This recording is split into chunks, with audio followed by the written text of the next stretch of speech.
بسم الله الرحمن الرحيم.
أعوذ بالله السميع العليم من الشيطان اللعين الرجيم. بسم الله الرحمن الرحيم.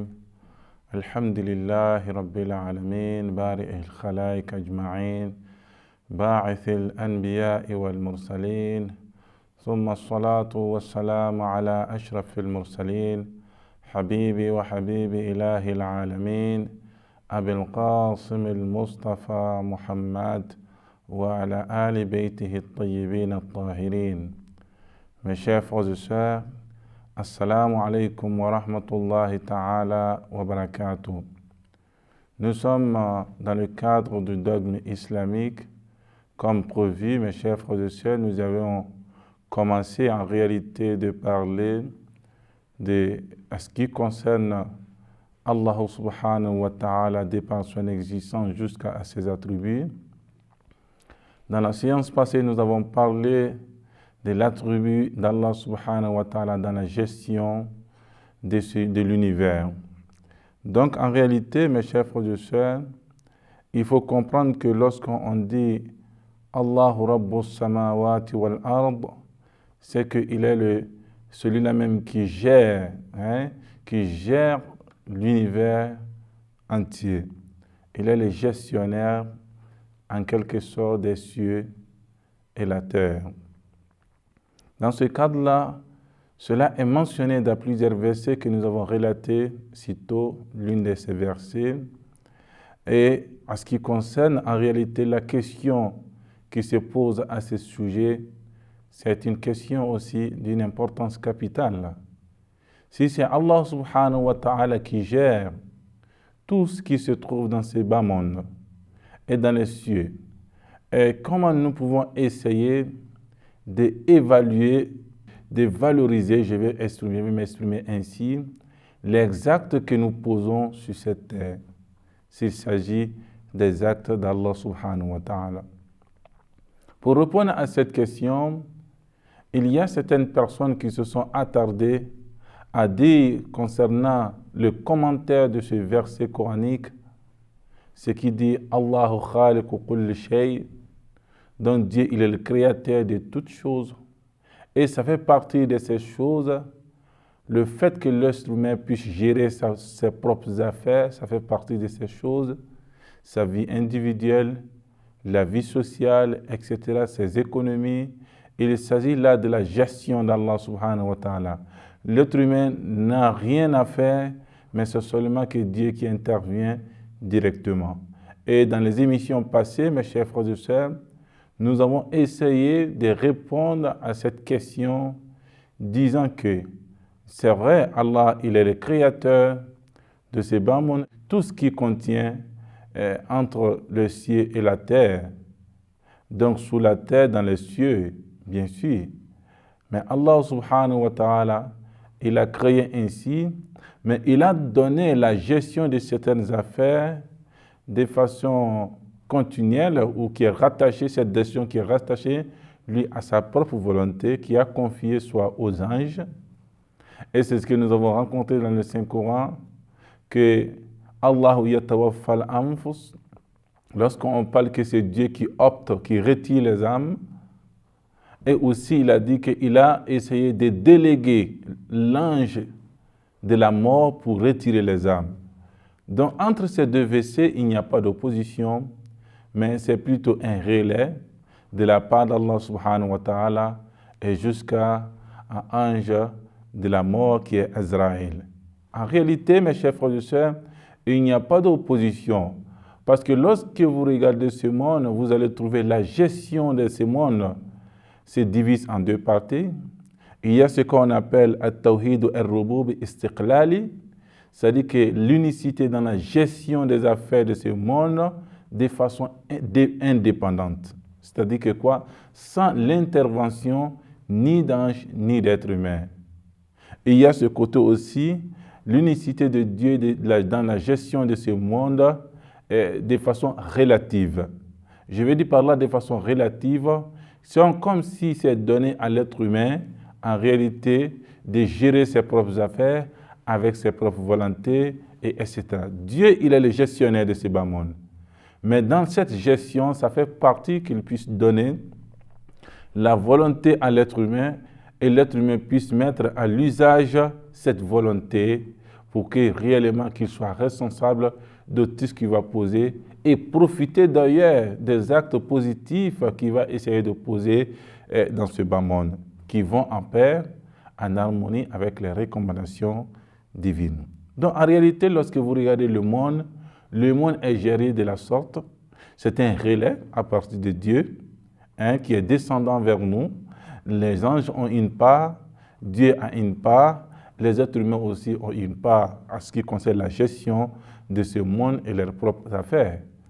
Et c'est ce que nous constatons, mes chers frères et sœurs, il y a plusieurs exemples qui nous entourent, et c'est ce que nous constatons dans nos propres habits. Nous sommes gestionnaires, on coud l'habit que nous voulons, on essaie de mettre ou de coudre les habits avec des modèles précis. Et donc, en réalité, lorsque vous essayez de modèles précis, lorsque vous essayez de voir ces modèles précis, vous allez trouver que ça fait partie de la créativité de l'être humain. Et c'est ce qui est d'ailleurs dans le jargon de nos jours, et c'est ce qui est plus utilisé. Selon les modélistes, on parle des modélistes, etc. On ne s'arrête pas là. Il y a aussi l'environnement. Dieu a donné cette potentialité à l'être humain de façonner son environnement. Et aujourd'hui, regardez l'environnement dans lequel nous vivons et l'environnement de ceux qui nous ont précédés dans l'histoire. Et vous allez trouver aujourd'hui, il y a une évolution considérable dans ce cadre-là. Et cette considération, en réalité, provient réellement de l'être humain et de Dieu et des anges, etc. Donc, mes chers frères et sœurs, si Allah subhanahu wa ta'ala veut faire descendre son bonheur, ce sont les gens qui sont transporteurs de ce bonheur-là vers nous.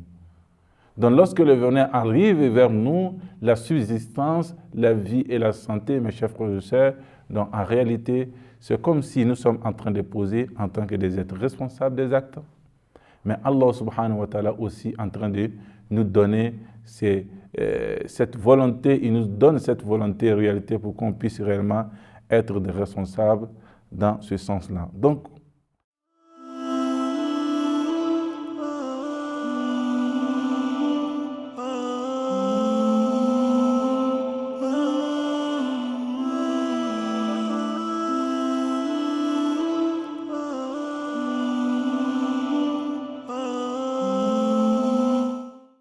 nous devons essayer, en un résumé, croire qu'il n'y a aucun gestionnaire de ce bas monde, de tout ce qui se trouve.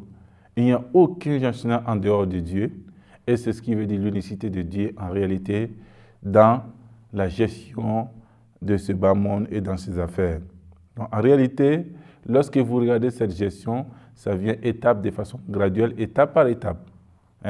Ce sont les étapes qui sont là, et soit de transporter, soit de haut vers le bas, ou le bas vers le haut. Donc, en réalité, mes chers frères et sœurs, nous devons essayer de comprendre la gestion de ce monde de telle façon. Pas pour dire que Dieu, il est celui-là même qui agit directement dans tout ce que nous posons comme acte.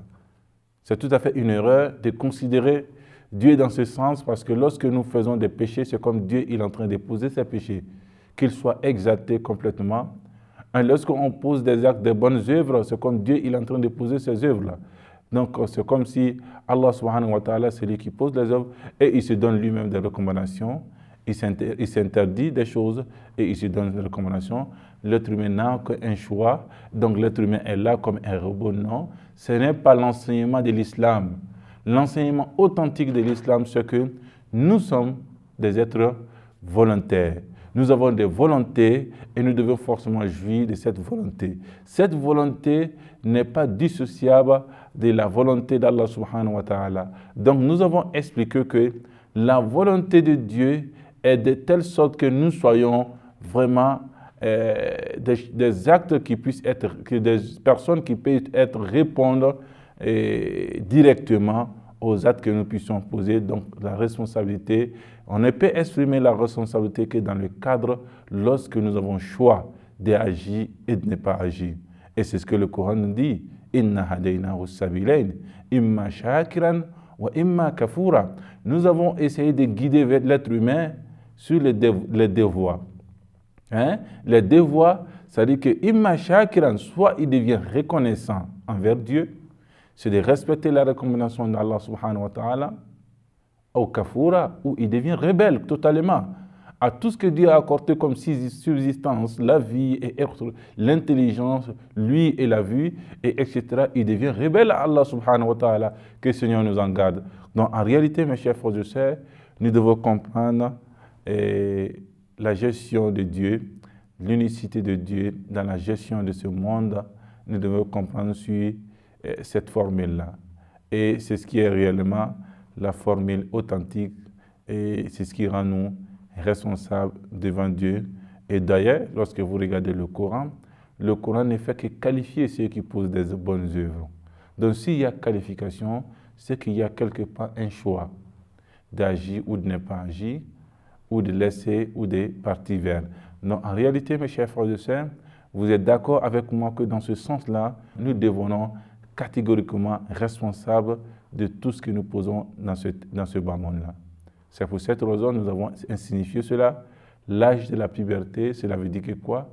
Tout acte, toute recommandation devient obligatoire à la personne humaine lorsqu'il atteint l'âge de la puberté. Et ici, l'âge de la puberté, mes chers frères et sœurs, c'est comme si ça met réellement en jeu notre responsabilité devant Dieu et devant les hommes. Vous voyez, même dans l'environnement dans lequel nous vivons. Donc, mes chers frères et sœurs, nous avons compris cela et nous pouvons progresser avec la leçon du dogme islamique concernant, mes chers frères et sœurs, les attributs d'Allah subhanahu wa ta'ala. Il y a encore d'autres attributs. Nous avons essayé, si vous vous rappelez, mes chers frères et sœurs, de départir ou de partager ou de diviser les attributs d'Allah subhanahu wa ta'ala en deux. Le premier, les attributs d'Allah subhanahu wa ta'ala positifs, as-sifatu as-thubutiyya, et il y a aussi les attributs d'Allah subhanahu wa ta'ala négatifs, as-sifatu as-salbiyya. Et nous sommes dans ce cadre, mes chers frères, que nous allons essayer encore de retoucher une fois de plus ces attributs-là, les autres attributs, Inch'Allah. Mais il faut comprendre comme rappel, mes chers frères et sœurs, nous avons essayé d'expliquer les attributs négatifs de Dieu. Il ne s'agit pas de la négativité dans la divinité d'Allah subhanahu wa ta'ala, non. Mais il faut considérer cette négation dans la phrase qui est utilisée. Lorsque nous disons que Dieu il n'a pas d'associé, c'est une phrase négative. Donc, en même temps, un attribut d'Allah subhanahu wa ta'ala. Donc, en réalité, il n'a pas engendré, il n'a pas été engendré, etc., etc., mes chers frères et sœurs. Ça fait partie des attributs, donc les phrases négatives. Oui, souvent, il y a des titres qui reviennent lorsqu'on parle de At-Tawhid, masalan, et par exemple, on dit At-Tawhid, l'unicité de Dieu. En réalité, le mot, il n'y a pas de négation, mais dans le fond de ce thème-là, vous allez trouver une négation. L'unité de Dieu veut dire que Allah, il est unique, il n'a pas d'associé. Donc, dans ce cadre-là, mes chers frères et sœurs, il faut comprendre, c'est dans ce sens qu'il faut comprendre les attributs négatifs d'Allah subhanahu wa ta'ala.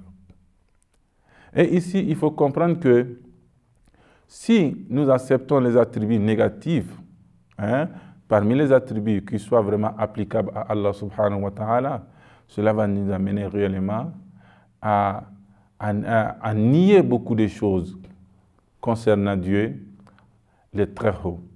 C'est-à-dire que quoi?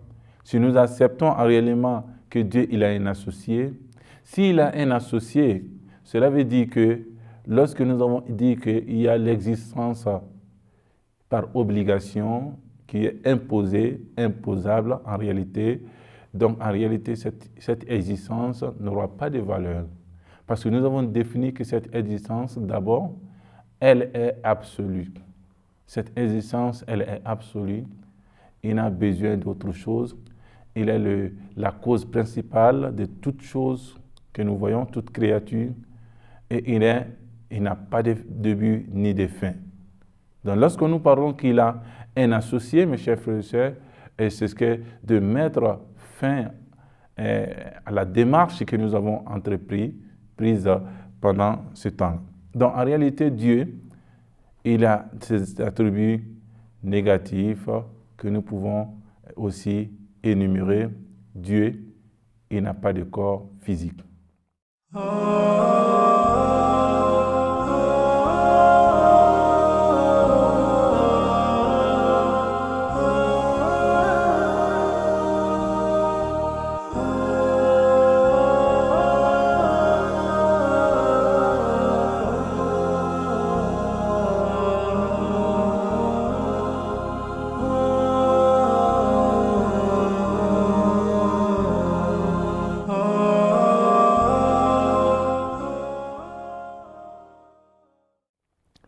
Il n'est pas physique, cela dit que quoi? Parce que le fait d'être une chose, un objet soit physique, a besoin de trois caractéristiques au moins. La première caractéristique, il faut que cette chose ait vraiment une longueur. Et cette chose ait une largeur et une profondeur, pour qu'on puisse réellement la voir. Vous voyez? Parce que ça fait partie des caractéristiques des éléments physiques. Hein? Ces trois entités, mes chers frères et sœurs. Donc, lorsque on dit que Dieu, on n'est pas un corps, si on accepte que Dieu il a un corps physique, comme d'autres savants essaient de l'expliquer, cela va nous faire revenir, mes chers frères et sœurs, à ce thème, à ce mot que nous avons refusé dans le premier temps, que Dieu, il n'est pas composé, parce que toute composition a besoin des autres parties de sa composition, hein, des autres parties composantes. Donc, en réalité, lorsque vous regardez, si vous composez une table, il y a la table qui est là, il y a les pieds, il y a les pliés. Les pliés ont besoin, la table a besoin, hein, l'autre a besoin réellement des pliés pour que ça puisse former une table. Donc Allah subhanahu wa ta'ala, il est exalté en quelque sorte, en réalité, de cette chose, le fait qu'il soit composé. Parce que la composition vient lorsqu'on dit qu'il est, par hypothèse, qu'il est physique. S'il est physique, ça veut dire qu'il a ces trois caractéristiques des objets physiques, tout ce qui est matière. Donc on parle réellement de hauteur, profondeur et largeur. Donc, mes chers frères et sœurs, Dieu, il n'est pas physique, aucunement. Et c'est ce que vous voyez dans le Saint-Coran. Laysa kamithlihi shay wa huwa as-sami'ul 'alim. Nul n'est égal à lui. Il est as-sami, le Dieu et l'omniscient.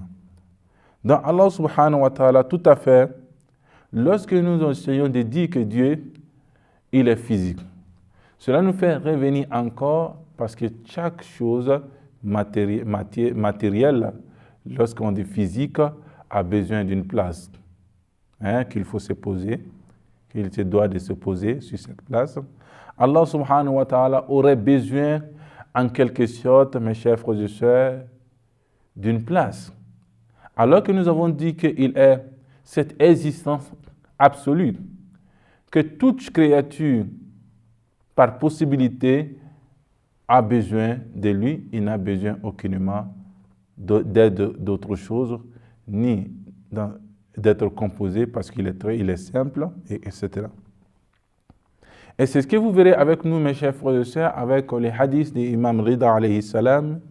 Il dit ceci: Subhana man laysa kamislihi shay, la jisma wa la sura. Imam Rida, il nous rappelle cet enseignement. Il dit que Subhana man laysa kamislihi shay, qu'il soit exalté celui que nul ne peut l'égaler. Et il dit la jisma wa la sura. Il n'a pas de corps physique, il n'est pas physique. Wa la sura, il n'a pas vraiment une forme ou une photo.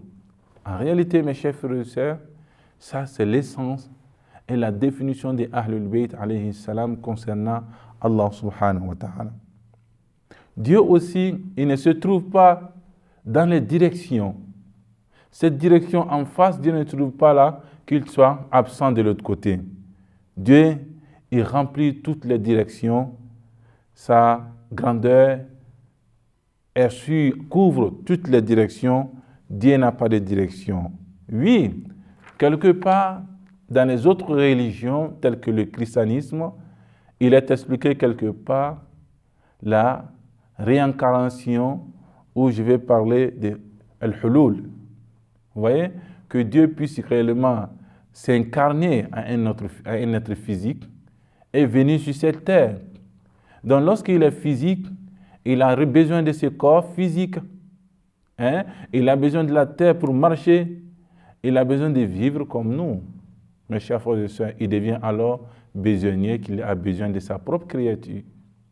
Donc, en réalité, mes chers frères et sœurs, oui, nous parlons de At-Tajalli, que la grandeur d'Allah subhanahu wa ta'ala se reflète sur ce monde. Mais en réalité, qu'il ne soit pas descendu de ce monde et qu'il ne soit pas présent dans les cieux, qu'il soit dans cette terre.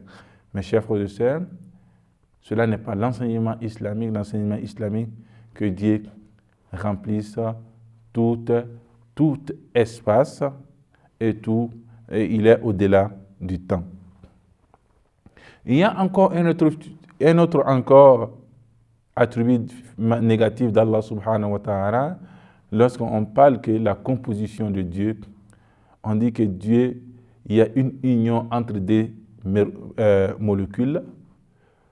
Dieu n'a pas été composé de molécules. Les entités, même des petites entités, Dieu n'a pas été composé de ces petites entités. Je vais parler de cette union, l'union d'hydrogène et aussi dioxyde d'hydrogène et aussi l'oxygène. Lorsque vous mettez les deux, ça nous fait sortir de l'eau. Mes chers frères et sœurs, cette union n'existe pas dans l'existence de Dieu. Donc parce que lorsqu'on parle de cela, cette union, ça va de pair avec l'objet physique. Donc Allah subhanahu wa ta'ala, il n'est pas physique, il n'est pas composé des éléments composantes, il n'y a pas aussi d'union entre les molécules qui puissent donner la naissance à une autre chose. Et Dieu aussi, le côté sentimental que nous avons, la colère, l'amour, etc., la joie, Dieu ne connaît pas cela parce que ça fait partie des éléments physiques de l'être humain.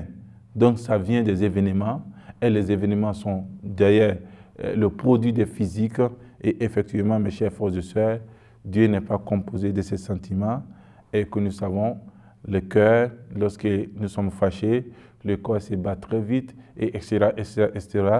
La joie aussi, le sang circule comme si et cela. Dieu n'est pas composé de ces choses parce qu'en réalité, ça vient des choses matérielles.